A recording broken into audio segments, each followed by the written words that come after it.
falando aqui, né, mais cedo, e queria te ouvir um pouco melhor sobre isso, porque, afinal de contas, é um treinador jovem, é um treinador com pouco tempo de estrada nessa função, apesar de ter sido exímio jogador, e parece que é uma mentalidade um pouco diferente da que a gente está acostumado, que o São Paulo está tentando empregar nessa contratação, né?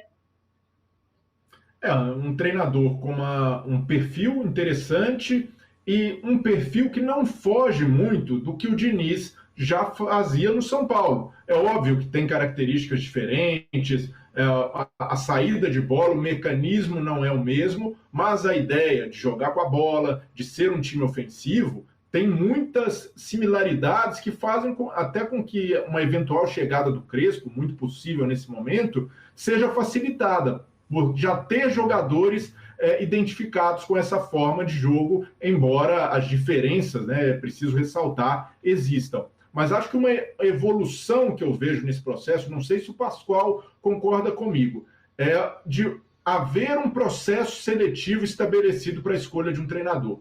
Para mim, um clube como São Paulo precisa ter isso em mente até para outras contratações de executivos, de gente que tenha poder de decisão, porque isso torna o futebol mais profissional e faz com que a escolha, o erro, seja reduzido, né? A possibilidade de haver um erro nessa escolha. Então é ótimo que o São Paulo tenha entrevistado outros treinadores, clubes como o Atlético Paranaense e o Flamengo já fizeram processos seletivos para escolher, e no caso do Dome com o Flamengo, aí é preciso gerar um alerta, né? Porque o Flamengo fez entrevistas, mas não queria saber do treinador a forma de jogar, o que ele pretendia dos jogadores, queria saber se ele estava disponível a vir para o Brasil, se gostava da ideia de treinar o Flamengo. Esse processo seletivo precisa ir além. E no caso do São Paulo, colocar na mesa o que o Crespo tem de bom e o que ele precisa evoluir, já que se trata de um técnico em consolidação, em processo ainda de formação das suas ideias. Então, tem muita coisa boa de ter um jogo ofensivo, de ter boas ideias que casam com o que a diretoria do São Paulo quer, mas tem os riscos, que é expor um pouco a defesa, estar disposto a abrir um pouco o time para atacar, para pressionar o adversário. São ideias louváveis, mas para se colocar em prática, precisam de sustentação e que a diretoria compre esse barulho e que entenda o treinador que está contratando. Mas acho que o processo seletivo já é um primeiro passo interessante para acertar nessa escolha.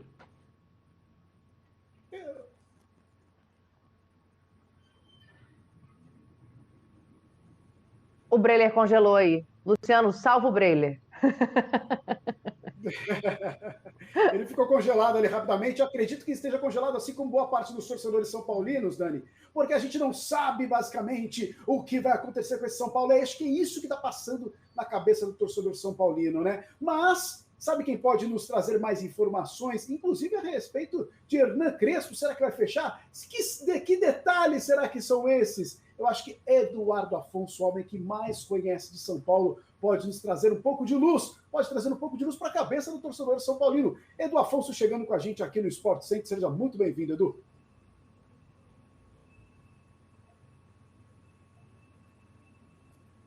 Tudo bem, Luciano?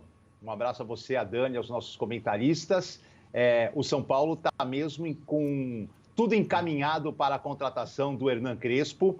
Até a informação que a reportagem da ESPN apurou, eu, Plihal e outros repórteres que estamos trabalhando em cima dessa informação, dessa contratação, é que a diretoria do São Paulo já acertou tudo. Ontem à tarde, uma reunião foi fundamental por videoconferência para acertar esses últimos detalhes. Dela participaram o Rui Costa, na sua primeira ação como gerente executivo de futebol, e também participou o Carlos Belmonte, diretor. O Muricy já havia participado no primeiro contato, falando mais sobre a parte tática, a parte técnica, a parte de dentro de campo. Agora são as questões burocráticas, por isso que o Rui Costa entra na negociação com o staff do Hernan Crespo. Num primeiro momento, serão 4 profissionais, 3 que vão acompanhar o Crespo, e o São Paulo prefere que passe o jogo desta quarta-feira contra o Ceará, que é um jogo ainda muito importante para as pretensões da equipe, não só de título, né? Porque título está difícil, a distância é longa, mas pode ser tirada ainda. O São Paulo tem 5 jogos para realizar. Então, esse jogo contra o Ceará, ele é fundamental para quebrar uma sequência de 7 partidas sem vitória, 6 jogos no Campeonato Brasileiro, onde o time só conquistou 2 pontos e, quem sabe, uma reaproximação ao líder internacional. Então, a diretoria, não que ela parou a negociação, mas ela não vai anunciar oficialmente nada até a realização do jogo. E aí a expectativa vai ser por esse anúncio do Crespo e da sua comissão técnica, ou a partir do término do jogo contra o Ceará, numa entrevista coletiva pós-jogo, ou até na quinta-feira, no dia seguinte a esta partida, para que o São Paulo se mobilize nessas últimas horas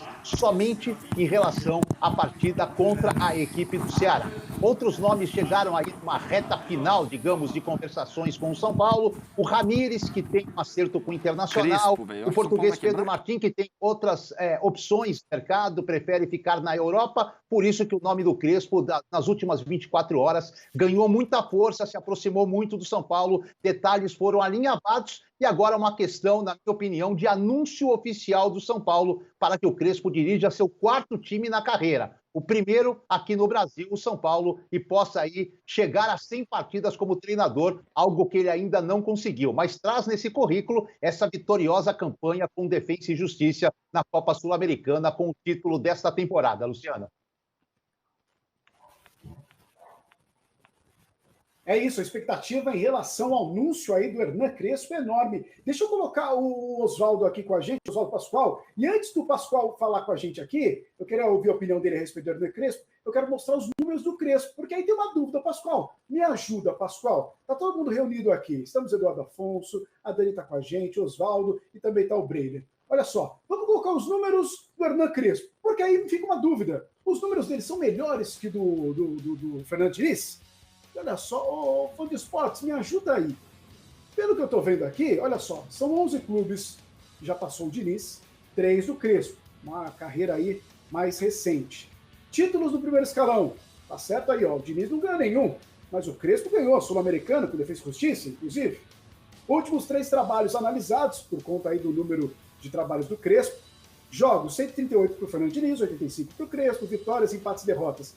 57, 38, 43, 28, 21 e 36. Se a gente for para o aproveitamento, o Fernando Diniz tem um aproveitamento melhor. Ô, Pascoal, me ajuda, Pascoal. Quero que vocês me ajudem. Se o cara tem um aproveitamento menor, mas tem um título, mas tem um aproveitamento menor, como é que isso pode representar algo bom para o São Paulo Futebol Clube? Aí você tem que analisar de onde ele vem, qual o trabalho que ele estava sendo realizado, o que ele estava fazendo. Você não pode dar a mesma proporção para o São Paulo do Defensa e Justiça. O São Paulo é um tricampeão mundial. São Paulo é tricampeão da Libertadores. O Defensa e Justiça ganha nessa temporada a Copa Sul-Americana. Aí está a principal diferença. Se você olhar para os 2 elencos, você vai ver que o São Paulo é disparado melhor do que o Defensa e Justiça. Então, por que o São Paulo não ganhou a Copa Sul-Americana? Porque teve deficiências. Por que o São Paulo não ganhou o Campeonato Paulista? Porque teve deficiências. Por que o São Paulo está brigando ainda para ser um dos 4 primeiros colocados do Campeonato Brasileiro? Porque teve deficiências, né? Deficiência tática, deficiência de postura, um time bem marcado, que agora todo mundo sabia como é que o São Paulo jogava. Marcava a saída de bola do time do São Paulo e o São Paulo não tinha jogada pelas laterais. Marcava a saída de bola do time do São Paulo, não tinha jogada de profundidade. E aí o São Paulo acabou parando no tempo e parou na classificação. Esse, no meu modo de ver, é o principal motivo. Mudar o treinador para se encontrar um novo jeito de jogar. E acho que é válido dar para o Hernan Crespo essa oportunidade. Claro que você tem que dar oportunidade para um treinador em ascensão, campeão, com boas ideias. Se o torcedor de São Paulo tiver curiosidade, ele pode procurar aí, você vai ver, vai nos jornais argentinos e você vai ler a respeito dos jogadores que atuaram com o Hernan Crespo, para saber desses jogadores e ex-jogadores, o que ele pode acrescentar para o time do São Paulo. As ideias, o volume de trabalho, como é que ele se entrega ao trabalho, e acho que tudo isso passa também para o São Paulo Futebol Clube com o trabalho do Muricy Ramalho. O Muricy Ramalho fala muito bem espanhol, porque o Muricy Ramalho fez a carreira dele inteirinha no futebol do México. Então conversou com o Hernan Crespo, tem os detalhes, sabe como o treinador gosta de jogar, ele é um treinador que expõe o time, é verdade, como disse o Breiler, é verdade, mas ele tem um estilo de jogo que agrada ao São Paulino. que o torcedor de São Paulo gosta de ver. Um time agressivo, time que marca em cima, time que não dá liberdade para o adversário, é muito exposto. Às vezes até sim. O São Paulo só tem um homem bom de marcação, que é o Luan, os outros não têm esse poder de marcação. Então vamos ver como é que isso se encaminha. Acredito, eu, de fora, olhando o trabalho dele no São Paulo, que pode ser bom, vendo o trabalho dele no Defensa e Justiça, acredito no potencial do Hernan Crespo. As ideias são frescas, arejadas. Por que não dar essa oportunidade para o brilhante jogador e agora treinador argentino? A gente aguarda o anúncio, né, para ser feito. Ainda estão acertando ali as últimas coisas para assinar esse contrato efetivamente. O Edu trouxe para a gente essa informação já há algum tempo. O Edu está com a gente ainda, para a gente encerrar aqui, e também para fazer uma pergunta para o Edu, que é o seguinte, Edu, é impossível a gente acabar traçando paralelos dentro do futebol, né? E fazendo um paralelo com o Palmeiras, essa tua informação de que vai esperar um pouco o jogo do Ceará, de que vai deixar o Visoli, né, pelo menos ali durante menos tempo, mas fazer o trabalho dele. Isso tem a ver também com uma mudança de clima, assim, com uma recuperação de confiança para que esse novo treinador chegue num trabalho já menos marcado por como foi a saída do Diniz?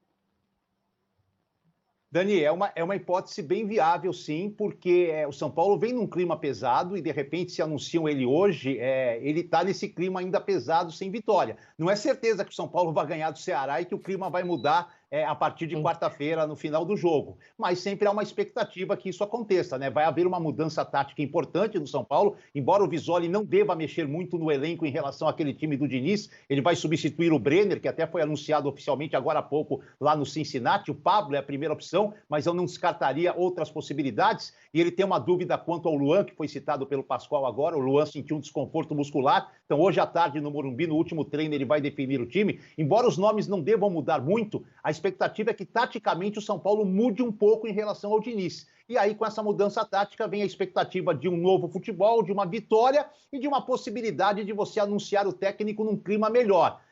Só lembrando, né? Também o anúncio pós-jogo pode servir, em caso de novo tropeço, para dar uma acalmada na torcida. Então, existe toda uma estratégia para conduzir a torcida depois do jogo. Se anuncia agora, perde, o torcedor já fica desconfiado logo de cara. Se perde e anuncia depois, baixa a poeira. E se ganha e anuncia depois, como está previsto, né? Aí o técnico já chega num astral completamente diferente. Uma última informação, né? A pergunta que... Por que o Hernan Crespo, se os números não são bons, vocês mostraram os números, pelo que a gente conseguiu apurar, uma coisa que contribuiu muito para que o Crespo fosse escolhido, além da sua parte tática,